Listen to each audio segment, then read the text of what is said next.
Hi, white guy. Okay. Last time we left off,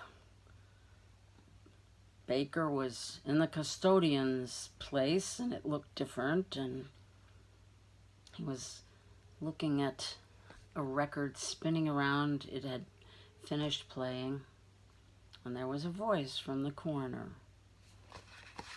And that voice had said, "They don't know where he's buried." Where who's buried? Mozart. He gestured toward the record. He's somewhere in Vienna, but there's no gravestone with his name to mark where he's actually buried. Do you think he wanted it that way? To let his music live on, with him unencumbered by praise and accolades? I wasn't sure what unencumbered meant, and I thought an accolade might be a drink, so I just said what had to be obvious. I don't know. I think he wanted it that way.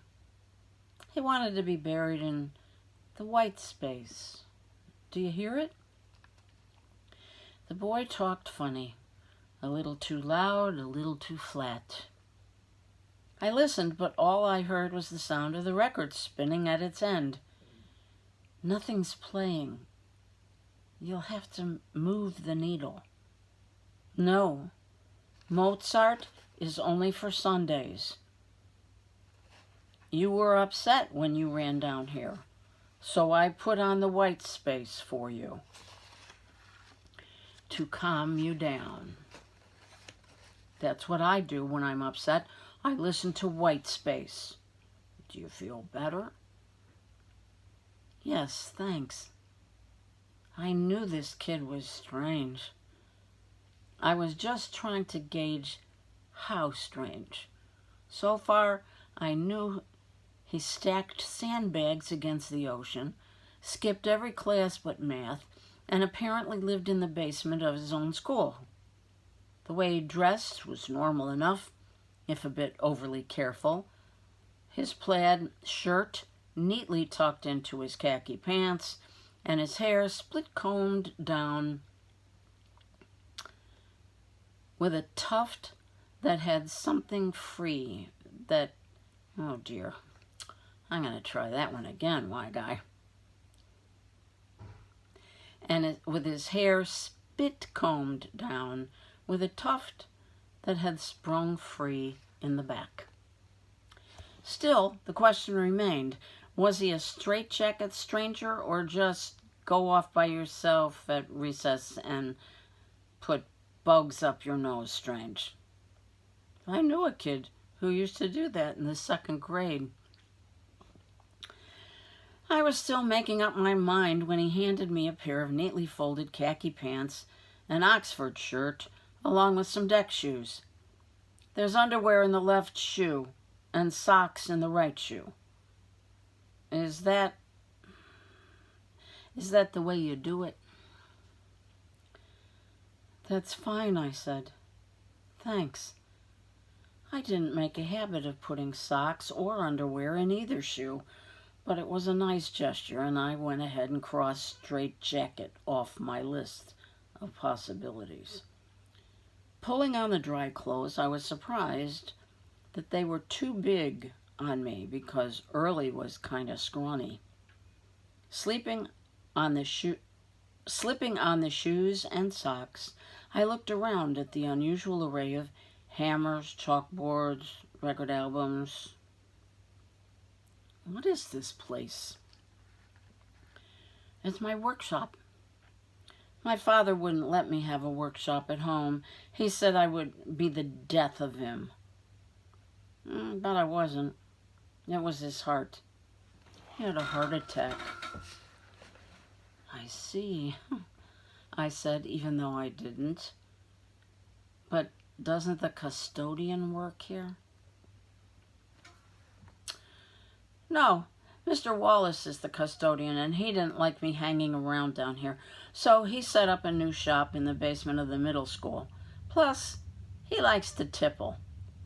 That means he likes to sneak a drink of alcohol once in a while. He also calls it taking a wee. My favorite is when he says he's going he's going for a swally, but he prefers to go for a swally without anybody around. Right, I said slowly, thinking Early knew a lot more than I'd given him credit for. So, are these your dad's records and chalkboards? No. He doesn't own anything anymore because he's dead. Early picked up a piece of chalk and with what could only be called delicate hands, he began adding numbers to a series of numbers already on one of the chalkboards. There was a deep croaking sound coming from near the record player. Oh, that's Bucky. He's a northern leopard frog. I've had him for 2 years. What about your mom? She never had a frog. No, I mean, where is she? She died when I was born. Early. Aha. Now we're getting somewhere. So you live down here, in the custodian's room? Yes. I lived in the dorm until last year, but it was loud. I like it here. It's warm and quiet. And if Mozart is for Sundays, who do you listen to the rest of the week? Louis Armstrong on Mondays, Frank Sinatra on Wednesdays, and Glenn Miller on Fridays, unless it's raining. If it's raining, it's always Billie Holiday. What about Tuesday, Thursday, and Saturday? I asked. Oh, those days are quiet, unless it's raining. I shrugged. Okay. What's all this? I gestured to the numbers on the chalkboard. He picked up where he had left off, writing numbers on the board, one after another.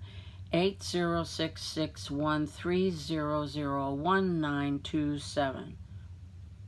This is the part where Pi gets lost in a hurricane and saved by a whale, and he washes up on the shores of a tropical island right before the volcano blows.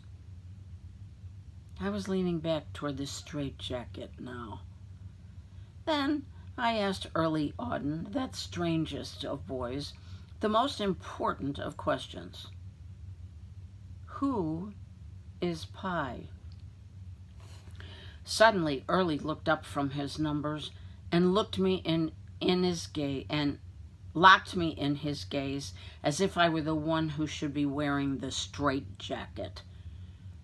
No, I think it was more a look of him trying to decide if he could trust me.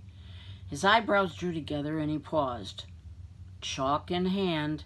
Finally, he took the eraser from its ledge and, standing on tiptoes, erased the hundreds of numbers that were written in neat lines all across the board.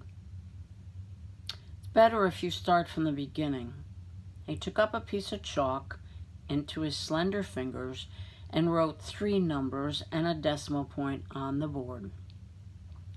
3.14. I recognized the number pi, or the beginning of it, anyway. Kind of a coincidence that he had a whole chalkboard full of the number when we were just discussing it in class. But then my mom always said, there are no coincidences, just miracles by the boatload. Yeah, Mr. Blaine was just talking about that in math class, about it ending, but maybe that was after you left. I heard what he said. Early's voice got a little louder. That's crazy talk. Well, how do you know? People thought it was crazy talk to say that the earth wasn't flat or that it moved around the sun and not the other way around. I couldn't resist. People probably think it's crazy talk to say that there are no timber rattlesnakes in Maine. No! Early clenched his hands at his side. It's not like that, because the earth isn't flat, and it does move around the sun. And he huffed. There are timber rattlesnakes in Maine. And pi is just a number. At least, that was what I thought. Early circled the number 1. This is pi, and the rest of the numbers are his story. The story of pi begins with a family. 3 is his mother. She's beautiful and kind, and she carried him in her heart always. 4 is his father. He is strong and good and here. Early pointed to the number 1 in the middle. This is pi. His mother named him Polaris, but she said he would have to earn his name. All right. And Nonna forgot to put on the timer. Egad. We'll see how long this is. But we did get to the end of the chapter. Okay. Bye for now. I love you.